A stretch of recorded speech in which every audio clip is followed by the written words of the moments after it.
Hi guys, welcome back to the Divine Witch. So today we are going to do a Parmesan encrusted pork chops bake.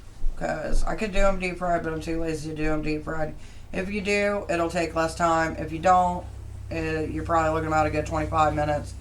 Maybe longer depending on how you like your chops, you know what I mean?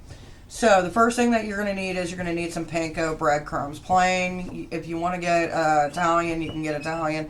It would work fine with this as well. The next thing that you want to do is you want to get you a bowl with 3 eggs and 1.5 cups of water. Then you're going to mix that up, okay? You'll get the gist of it once I show you. So the next thing that we're going to want to do is, since these are plain breadcrumbs, we're going to add some seasonings. I would also add seasonings even if you get the Italian. You want to have some spice so that way you can get some flavor. Me personally, I like to use my garlic powder, paprika for color, parsley flakes just to add a little bit of greenery to it, pepper of course, Himalayan pink salt, and you can never go wrong with onion powder. Let me see. Yeah, right there, onion powder. So the next thing that we're going to do is I'm going to put it in here. Now me personally, I don't measure, I eyeball it. So basically what that means is I put in what I know that I like in it.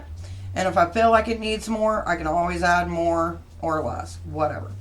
So when you're eyeballing, another good thing that you can do too is, if you want to do it in measurements, is take your lid off and put it up like that.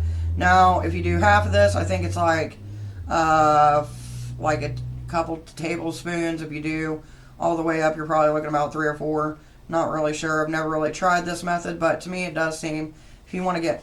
So right there, I've got the line, and this is with the garlic. I like garlic, so that's going to go in there like so. And then I'm going to put the lid back on it. Maybe. Possibly.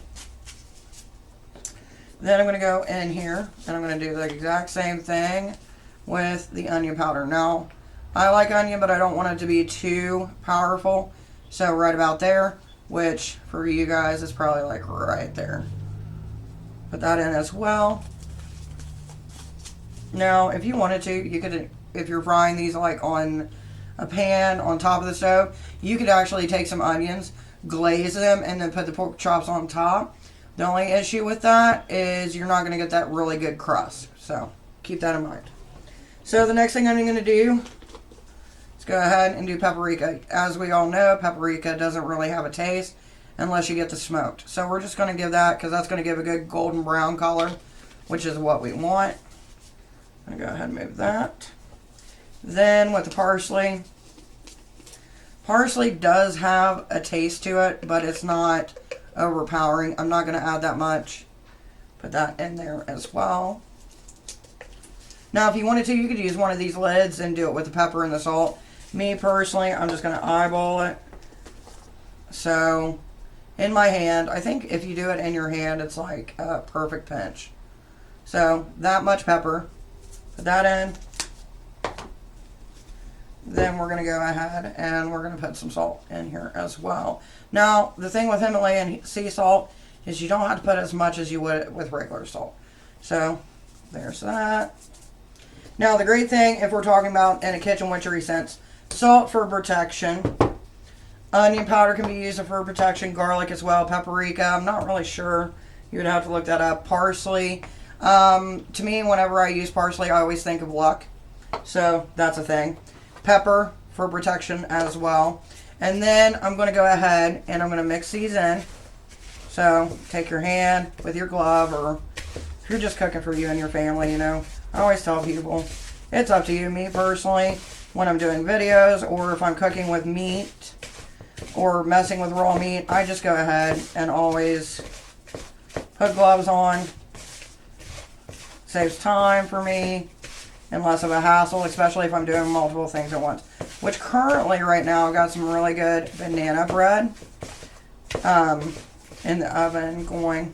Not like loaf, but like a banana pudding bread. Okay, so this is looking like it is mixed in. Once it's mixed in, I know you guys can't really tell, but when you start looking at it, you'll start to see that paprika come through.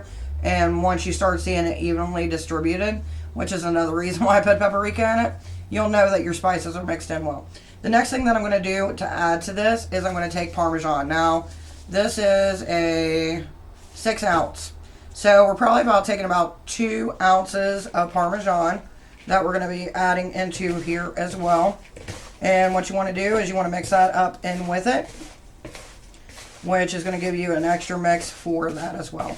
Now, if you are making this for yourself, but you just want to make the seasoning up, you can, but I would advise keeping the cheese out of it, unless you know you're going to make it in the next couple days or so. You can use this on chicken too, if you wanted to do chicken. If you do chicken though, instead of doing breadcrumbs, do flour. Just for the reason being, it's a different kind of crisp. So it just kind of depends on what you want. So keep that in mind. Just putting that out there. So now that this is done, what I'm going to do is I'm going to come back and I'm going to have a lineup set here. So stay tuned. Alright guys, so I'm back. So the first thing that we're going to do is we got our chops over here. Now the chops that I got are very thin cut. You can do it with bone-in chops. You can do it with thick chops. It's whatever chops you like. I personally like it where it's got minimalized fat. So that way it's going to shrink down. It's going to add flavor into the chops. And also it's a lot leaner cut. So that way you don't get bits of fat in it. I'm not personally about that life.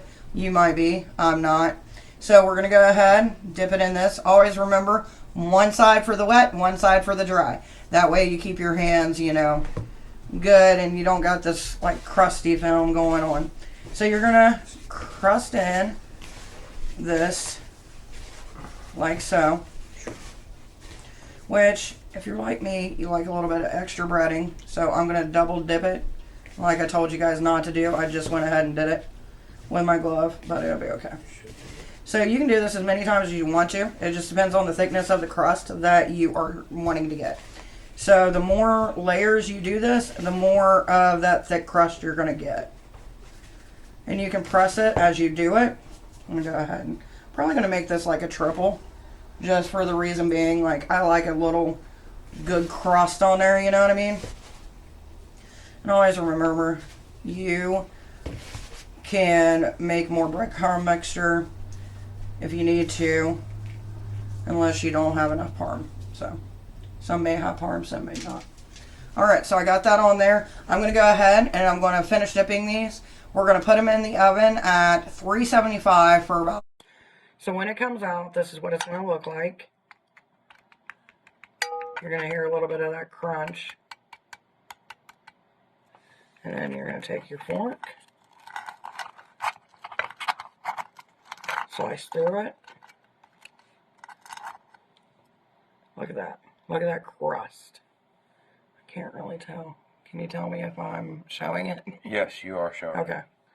Hopefully you guys can see that. I'm trying to make sure it looks good, but I'm going to go ahead and let the hubby have this taste.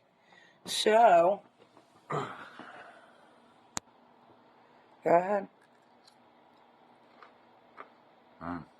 Is it good? Yes, got good flavor, nice crunch, and that softness in the middle like you like. Sweet. How's the spices doing now? Really good. Really good? That all went together nicely. Alright guys, you seen it and you heard it here first. Triple encrusted pork chops. Look at that beautiful pork chop right there. Now, I'm pairing this with mashed potatoes, corn, and then for dessert, I've got a banana pudding bread that we're going to have. But other than that, guys, I want to say thank you. Hopefully you enjoyed your weekend. You're having good times with friends and family. And until next time, remember to have fun in the kitchen. Bye-bye.